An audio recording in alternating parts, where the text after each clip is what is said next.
Rio. Malam hari ini saya akan mendemonstrasikan bagaimana cara mengkoneksikan dari function generator ke oscilloscope. Untuk peralatan yang dibutuhkan mungkin yaitu oscilloscope, function generator, dan sebuah konektor male to male untuk menghubungkan dari function generator ke oscilloscope. Ya, untuk menghubungkan dari function generator ke oscilloscope, pastikan sebelumnya kedua alat ini dalam kondisi mati untuk alasan keamanan. Kemudian langsung aja kita hubungkan. Untuk yang di function generator dari 3 port ini mungkin kita pakai port yang paling bawah, yaitu port output. Jadi kita langsung pasangkan saja di port outputnya ke untuk yang di oscilloscope-nya ini ada 2 port untuk inputnya. Mungkin terserah mau pilih yang mana, pilih salah satu. Untuk kali ini saya menggunakan port yang nomor 1.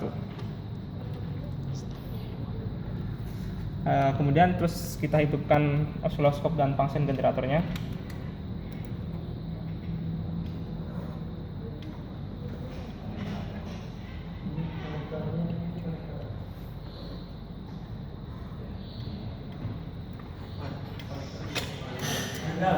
Ya, kalau udah muncul seperti ini berarti tandanya sudah hidup. Nah, mungkin sebelum dilanjutkan, mungkin akan saya jelaskan dulu sedikit fungsi-fungsinya. Di function generator ini ada beberapa knob tombol ya. Mungkin yang akan saya gunakan yang pertama yang ini, knob yang besar, paling besar. Ini untuk mengatur frekuensi.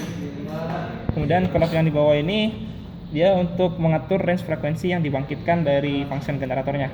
Ada dari 2 sampai 20 Hz hingga 200 sampai 2 MHz.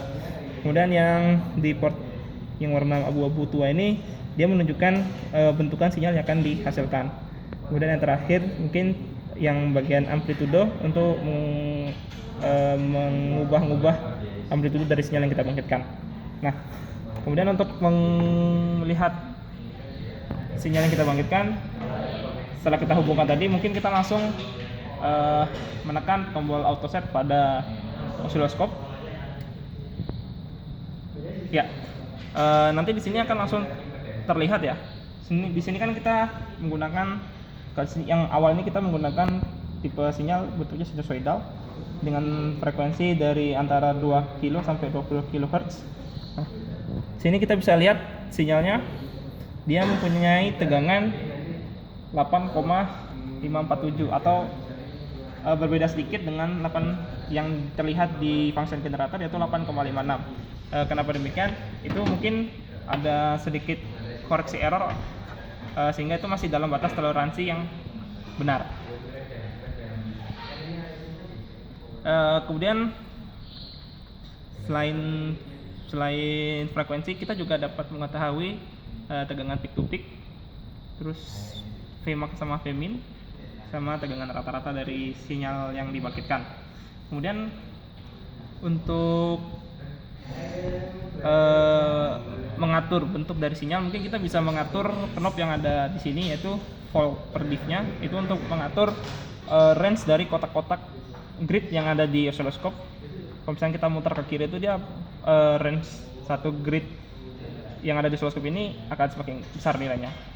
Jadi kalau misalnya kita ke kiri, dia akan jarak pengukurannya semakin besar, sedangkan kalau kita putar ke kanan dia akan semakin kecil. Kemudian yang satu lagi untuk mengatur bentuk gelombang, yaitu di time per diff-nya.